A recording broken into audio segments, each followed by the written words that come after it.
미치겠네 진짜. 이 여자가 왜 이러는 거야? 20년 전 이야기를 하고 또 하고 도대체 언제까지 울고 먹을 거야? 뭐라고? 동네 아줌마들하고 내 흉 보면서 낄낄거리고 노닥거리는 게 누군데? 20년 전이나 지금이나 아주 똑같다. 똑같아 인간아. 안녕하세요. 은빛 소금입니다. 제 영상을 보고 계시는 여러분들, 어제, 아니 좀 전에 한바탕 하시고 아직도 마음이 쿵당쿵당 하신 분들 많이들 계시죠?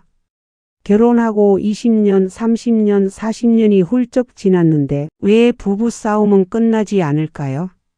아니 왜 점점 더 가슴이 답답하고 숨이 막히고 눈물이 나고 화가 치밀어 오를까요? 오늘은 끝나지 않는 전쟁, 부부싸움에 대해서 말씀드리려고 하는데요.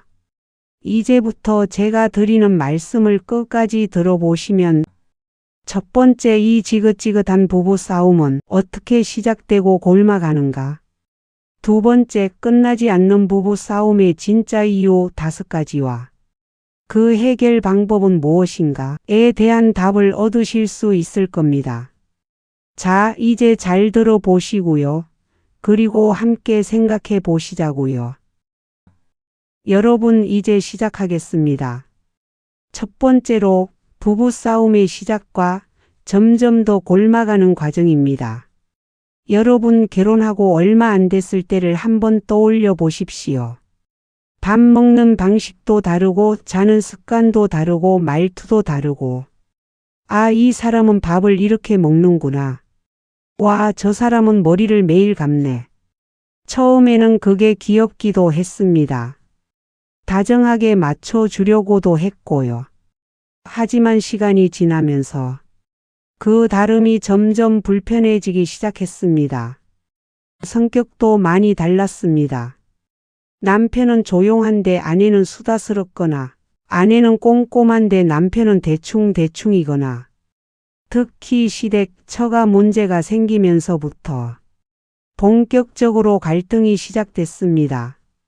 이때부터 너네 집, 우리 집이라는 말들을 서로 하기 시작했고, 시댁, 처가집의 약점들이 서로의 칼이 되어 서로를 찌르기 시작했죠. 아, 결혼은 개인과 개인의 만남이 아니라 집안과 집안의 결합이구나 하는 걸 뼈저리게 느낄 때쯤 이제는 돈 문제가 생기기 시작합니다. 우리 때는 요즘과 달라서 남편 혼자서 돈을 벌었잖아요. 아내 쪽은 경제력이 없는 경우가 많았습니다. 그러니 남편은 돈 좀 버내 하고 집안일은 신경 안 쓰는 경우도 많았고, 돈 못 버는 아내를 은근히 무시하기도 했죠. 그리고 아내 쪽에서는 쥐꼬리만한 월급에 돈 좀 번다고 줄 때는 남편이 꼴보기 싫고 다른 돈 많이 버는 남편들과 비교하고 짜증을 내기도 하고요. 그리고 시댁이나 처가가 경제적으로 힘들어서 좀 도와드리면 내가 번 돈 처가로 다 나간다는 둥. 시댁으로 돈 다 나가면 우리는 언제 집 사고 언제 빚 갚냐고 정말 많이 싸웠습니다. 이렇게 지지고 볶다 보면 자식들이 생기기 시작합니다. 우리 때는 요즘처럼 누가 육아를 하느냐 가지고는 별로 싸우지는 않았던 것 같아요. 그때는 바보처럼 아내가 육아를 전담하는 게 당연하게 여겨졌으니까요. 기억해보면 왜 그랬을까 하고 한심한 생각이 들기도 해요. 어쨌든 애들이 크고 학교 다니고 하면서 또 갈등이 시작됩니다. 아이들한테 문제라도 생기게 되면 당신은 집구석에서 뭐 한 거야? 애들 단속도 안 하고. 이렇게 남편이 말하면 그러는 당신은 뭐 했는데? 쥐꼬리만한 월급 던져주고 맨날 술이나 처마시고 언제 한번 애들하고 얘기나 해봤어? 라고 아내가 맞받아칩니다. 누가 더 희생했는지, 누가 더 자식에 대해 책임감이 있는지, 또 교육관 자체가 달라서 싸우고 자식 키우기 정말 힘듭니다. 이러한 갈등 원인들로 10년, 20년 싸우다 보면 어느 순간부터 싸우는 과정이 똑같아집니다. 무슨 이유로 싸우든 간에 먼저 잘못을 해서 불리해진 쪽에서 상대방의 약점을 공격합니다. 그럼 상대방도 또 약점을 공격하고, 그러다 보면 처음에 싸웠던 이유도 다 잊어버리고 서로 과거 이야기로 서로의 마음에 상처를 주기에 바쁩니다. 심지어 자녀들 앞에서 서로 죽일 듯이 악쓰고 물건 집어던지고, 이걸 보고 있는 자식들은 어떤 마음으로 어떤 생각을 하고 있을까요? 돌이켜 생각해보면 참 부끄러운 일입니다. 그리고는 이제 우리들은 나이를 많이 먹었고 늙었습니다. 건강도 예전 같지 않고 친구들 중에서도 점점 떠나는 이들도 생기고 싸움은 조금 줄었을지 모르지만 마음속 상처는 그대로입니다. 아니, 어쩌면 더 깊어졌을지도 모릅니다. 젊을 때 싸웠던 기억들이 트라우마로 남아서 지금도 똑같은 말만 나오면 가슴이 철렁합니다. 우리는 왜 이렇게 됐을까?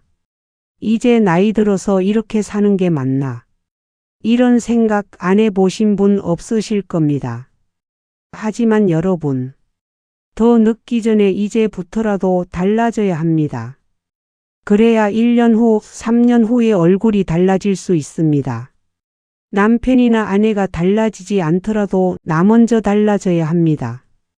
그래야 상대방도 달라질 수 있습니다. 자, 여러분, 이제부터가 중요합니다.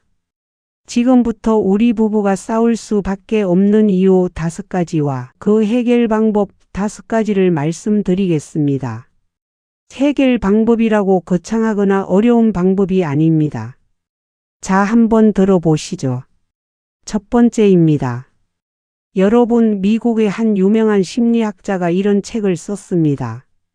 화성에서 온 남자, 금성에서 온 여자라는 책입니다.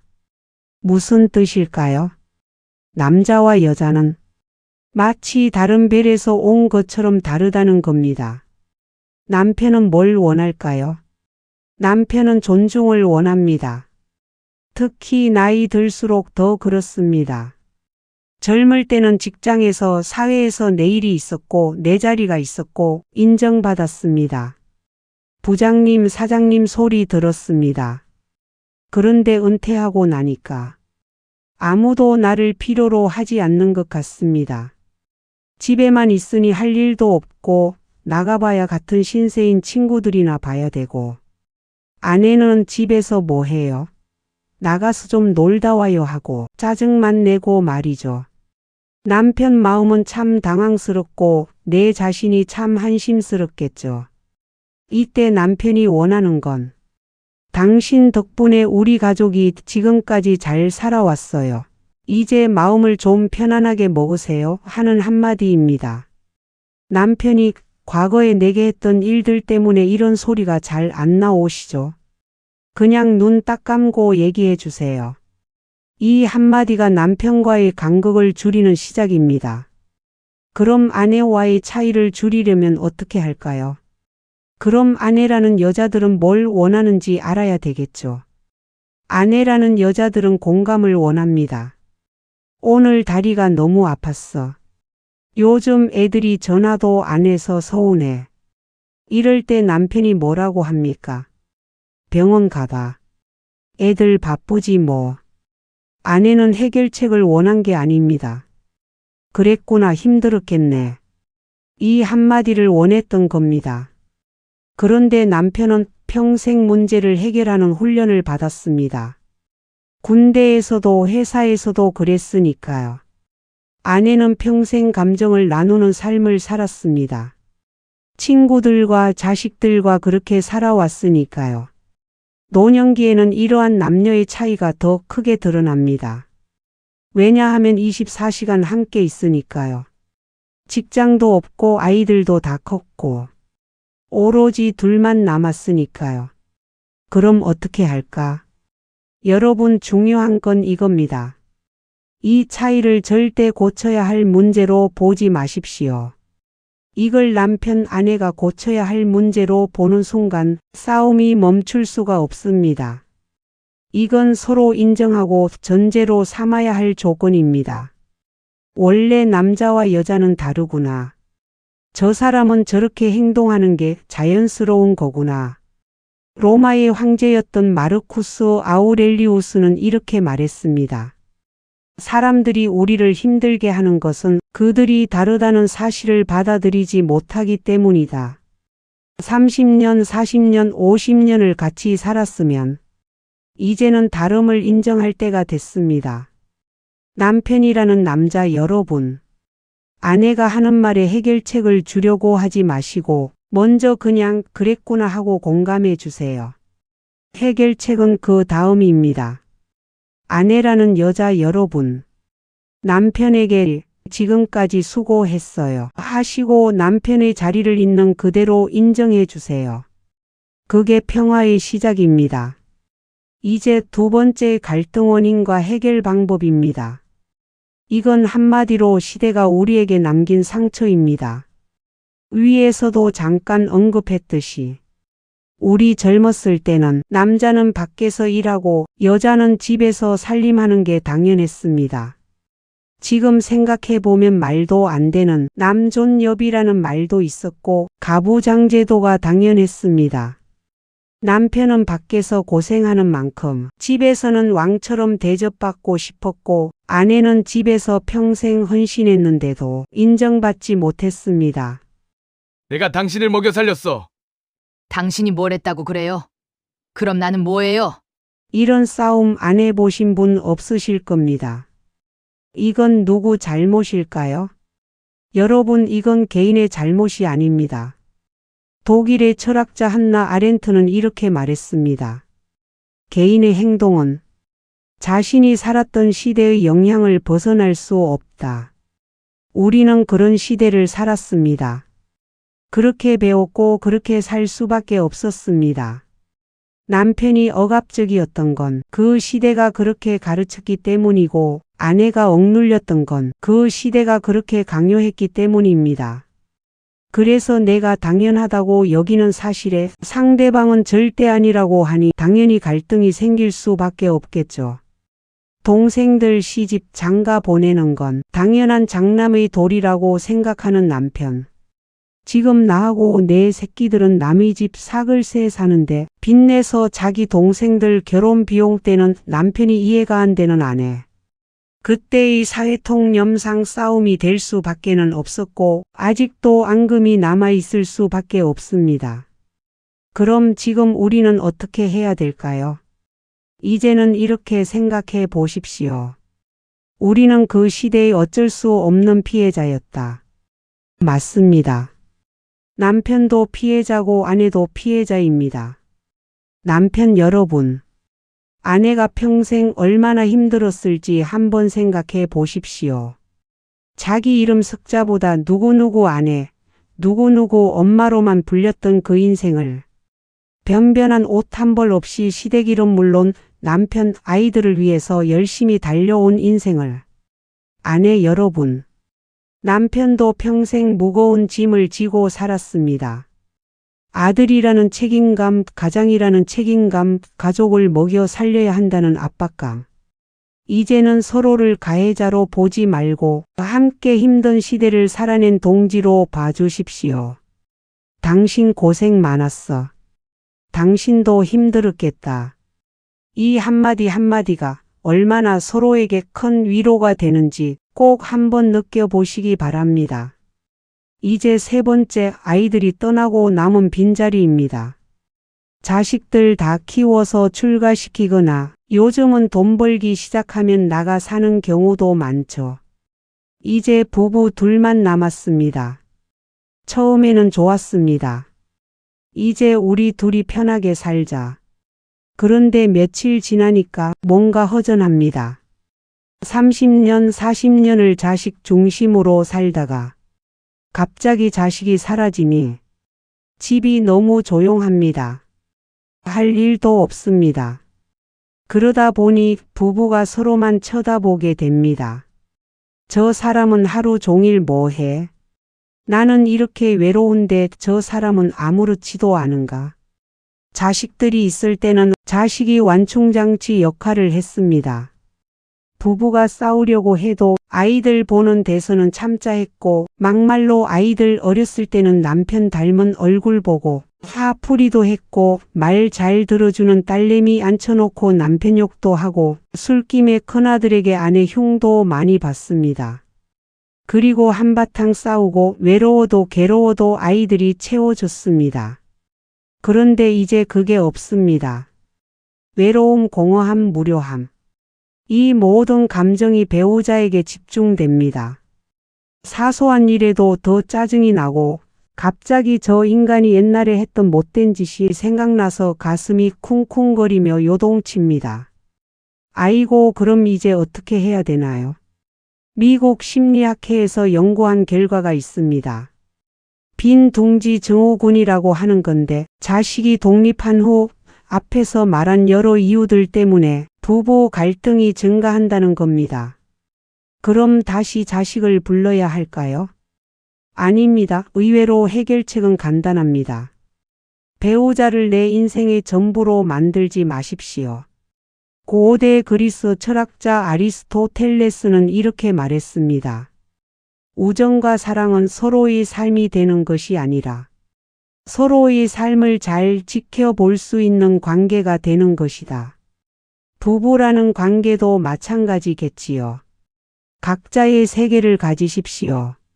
남편은 남편대로 노인정도 가고 친구도 만나고 취미도 가지고 아내는 아내대로 복지관도 다니고 운동도 하고 봉사활동도 하고 하루에 몇 시간씩은 각자만의 시간을 가지십시오.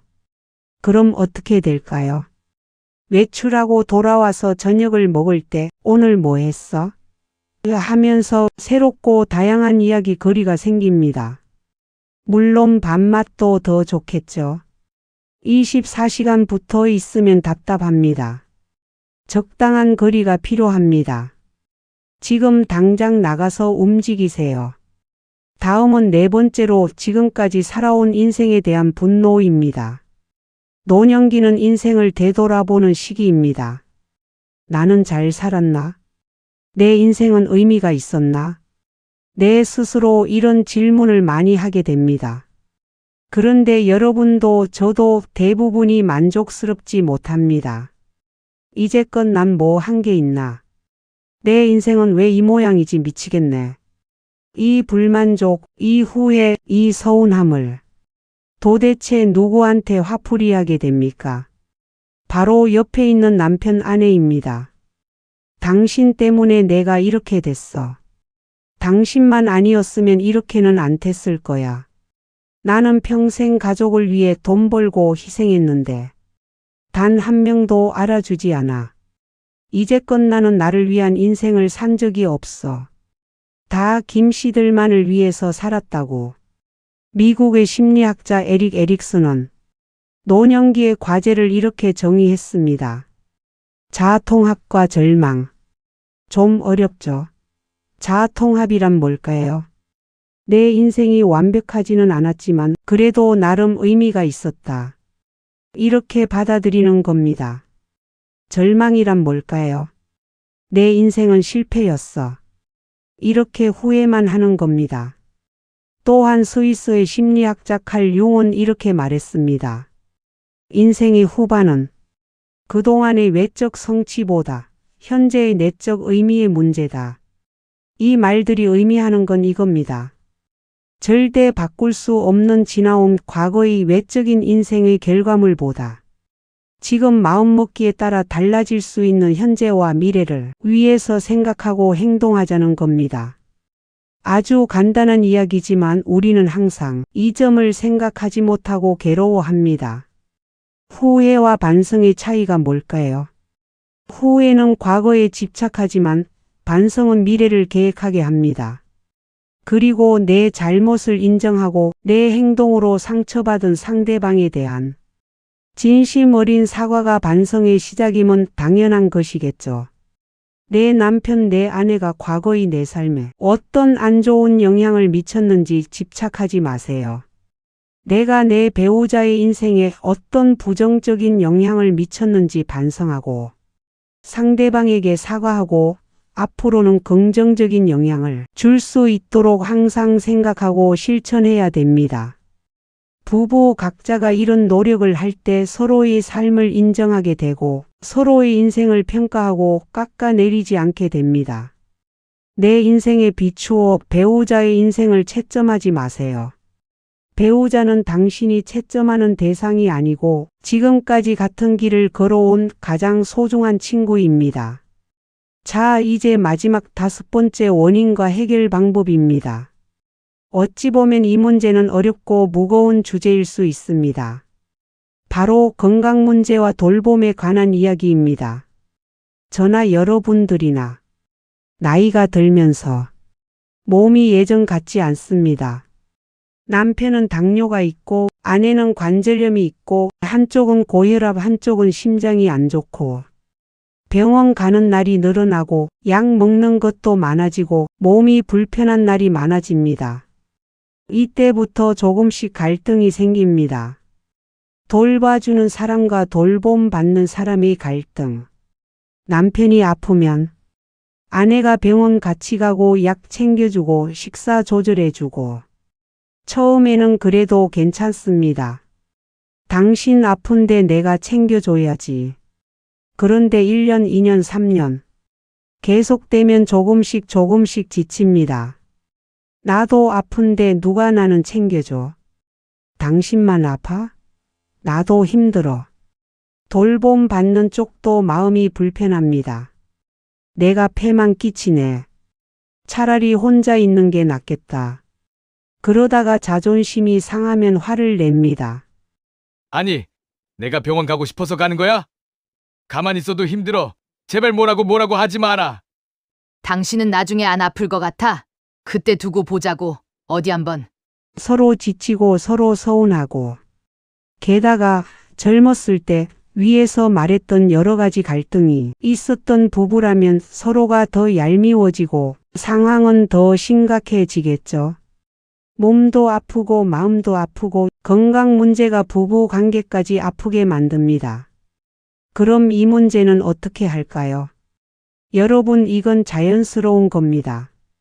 나이 들면 아픈 게 당연합니다. 몸이 아픈 건 누구 잘못이 아닙니다. 중요한 건 이겁니다. 건강 문제를 우리의 문제로 보십시오. 모두 다 건강하면 정말 좋겠지만 이제 우리 나이는 누가 아파도 이상하지 않습니다. 당신이 아프다가 아니라 우리가 아프다가 맞습니다. 그러니 우리가 함께 해결해야 한다가 맞는 거고요. 그러니 돌봐주는 사람은 상대를 환자 취급하지 마십시오. 당신 때문에 내가 고생한다 말하지 마십시오. 우리가 아프니 우리가 함께 이겨내야 한다라고 아픈 분에게 얘기해 주세요. 그리고 돌봄 받는 사람은 미안하다고 하지 마세요. 아픈 게 죄는 아닙니다. 하지만 꼭 고맙습니다 하고 진심으로 자주 말하시고요. 본인이 할 수 있는 건 최대한 스스로 하려고 노력하십시오. 그리고 정말 중요한 건 혼자 다 감당하려고 하지 마십시오. 자녀들에게 도움 요청하세요. 복지관 요양보호사 서비스도 알아보십시오. 정부 지원 프로그램도 적극 활용하십시오. 명심하세요. 두 사람이 함께 쓰러지면 더 이상 우리가 될 수도 없고 한 팀이 될 수도 없습니다. 미국 국립노화연구소의 연구에 따르면 배우자를 장기간 돌보는 사람의 40에서 70%가 우울증 증상을 경험한다. 이건 사랑의 문제가 아니라 체력과 마음의 자연적인 한계에 대한 문제입니다. 영국의 간호학자 메리 베인턴은 이렇게 말했습니다. 돌봄을 주는 사람도 돌봄이 필요하다. 스스로를 돌보지 못하면 남을 돌볼 수 없다. 우리 속담에도 있지 않습니까? 금슬이 좋아도 3년 병구와는 어렵다. 이건 사랑이 없어서가 아니라 인간의 한계입니다. 도움을 요청하는 게 부끄러운 일이 아닙니다. 오히려 현명하고 지혜로운 선택입니다. 항상 우리는 한 팀이다 하는 마음 가지시고요. 주위의 도움을 적극 활용하십시오. 여러분, 긴 시간 함께 해주셔서 감사합니다. 오늘 이야기 어떠셨습니까? 혹시 우리 부부 얘기네 하신 분 계십니까? 아마 많이들 고개 끄덕이시면서 들으셨을 것 같습니다. 괜찮습니다. 모든 부부들이 그렇습니다. 이 세상에 완벽한 부부 없습니다. 안 싸우는 부부도 없습니다. 중요한 건 아까도 말씀드렸지만 과거에 대한 후회가 아니고 지금 이 순간부터 어떻게 할 것이냐입니다. 위에서 말씀드렸던 것들을 한꺼번에 하시기는 어려우실 겁니다. 하지만 걱정하실 필요는 없습니다. 시작이 반이니까요. 마지막으로 오늘부터 시작하셔도 좋을 작은 실천 3가지를 말씀드리겠습니다. 오늘부터 딱 3가지만 해보십시오. 첫째, 하루에 한 번 이상 고맙습니다 하기입니다. 아침에 밥상 차려줬으면 밥 맛있게 먹었습니다. 고맙습니다. 신문 가져다 줬으면 아이고 신문 고마워. 별거 아닌 것 같지만 이 한마디가 분위기를 바꿉니다. 둘째, 하루 2시간 이상 각자 시간 갖기. 아침 먹고 나서 남편은 밖에 산책이라도 나가고 아내는 친구 만나거나 혼자 시간을 가지고 각자 스트레스도 풀고 저녁 때 할 말도 생기고 일석이조겠지요. 셋째, 일주일에 2번 이상 같이 걷기. 말이 없어도 됩니다. 그냥 공원이나 동네라도 몇 바퀴 걷는 겁니다. 건강에도 좋고 은연중에 우리는 한 팀이라는 결속력도 생깁니다. 여러분, 이제 마지막 당부 드립니다. 생각해 보십시오. 우리에게 남은 시간이 얼마나 될까요? 우리가 살아온 세월보다 훨씬 짧겠죠? 맞습니다. 길지 않습니다. 그 소중한 시간을 미워하고 원망하고 자책하면서 보내실 겁니까? 아니면 조금씩이라도 앙금을 지워내고 편안하고 즐거운 마음으로 지내시겠습니까? 선택은 여러분의 몫입니다. 남편이 또는 아내가 갑자기 변한다고 기대하지 마십시오. 30년, 40년을 못 바꿨는데 이제 와서 한 번에 바뀔 리가 없습니다. 내가 먼저 바뀌십시오. 내가 먼저 손 내미십시오. 내가 먼저 미안하다 고맙다 하십시오. 누가 이겼냐 졌냐가 중요한 게 아닙니다. 앞으로 우리가 함께 행복하게 사는 게 중요합니다. 마지막으로 이 말을 드리고 싶습니다. 싸우며 같이 늙어가는 것도 사랑입니다. 왜냐하면 함께 늙어갈 사람이 있다는 것, 내가 말할 수 있는 사람이 있다는 것, 그 자체가 축복이니까요. 옆에 아무도 없는 분들도 많습니다. 비록 미운 날도 있고 화나는 날도 있지만 그래도 함께 있지 않습니까? 그것만으로도 감사한 일입니다. 오늘 저녁 배우자 얼굴 한번 쳐다보십시오. 그리고 마음속으로라도 이렇게 말해 보십시오. 당신 여기까지 함께 와줘서 고마워요. 우리 조금씩만 더 함께 노력합시다. 오늘 영상이 여러분에게 작은 쓰임새와 위로가 되었기를 진심으로 바랍니다. 다음에는 허중과 동의보감이라는 주제를 가지고 이야기 나누려고 합니다.